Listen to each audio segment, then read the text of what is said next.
ఎన్టీఆర్ గారితో మీరు కలిసి నటించిన చిత్రాల్లో మీకున్న జ్ఞాపకాలేంటి? ఎన్టీఆర్ నాకు గురు. ఆయనే నన్ను తెలుగు పిక్చర్ ఇంట్రడ్యూస్ చేసింది. నా మొదట పిక్చర్ పాండురంగ మహాత్మే. అందులో నాకు చాలా భయం ఆయనతో యాక్ట్ చేయడానికి. వాళ్ళు అక్కడ పుండరీకాక్ష అని వాళ్ళు చెప్పారు ఎన్టీఆర్. ఆయన తెలుగు డైలాగ్ ఎలా మాట్లాడాలి అదన్నీ నాకు నేర్పించారు. I must thankful to Pundarikakshayya గారు. దెన్ ఎన్టీఆర్ గారుతో చాలా పిక్చర్ యాక్ట్ చేశాను. ఆయన ఒక మాదిరి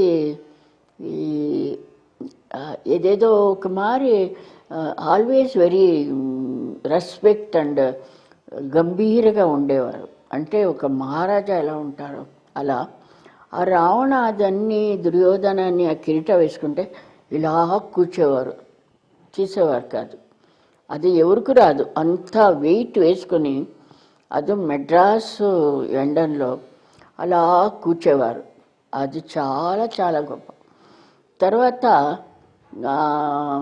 నన్ను శిష్యనను నేను అయితే కూడా నన్ను సరోజ గారు అని పిలిచేవారు. అది హైదరాబాద్ రామకృష్ణ స్టూడియో షూటింగ్ ఉన్నప్పుడు వాళ్ళ ఇంటి నుంచి భోజనం వచ్చేది. ఏ క్యారెక్టర్ వేస్తారో అలాగే చాలా డిగ్నిఫైడ్గా చేసేవారు. ఆయన కూర్చున్నప్పుడు కూడా అది ఇది మాట్లాడేది అదన్నీ ఏమీ లేదు.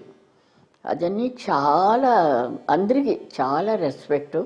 వాళ్ళ తమ్ముడు గారు త్రివిక్రమరావు, ఆయనకు ఆ తమ్ముడు గారిని కూడా తమ్ముడు గారు రండి అలా పిలిచేవారు.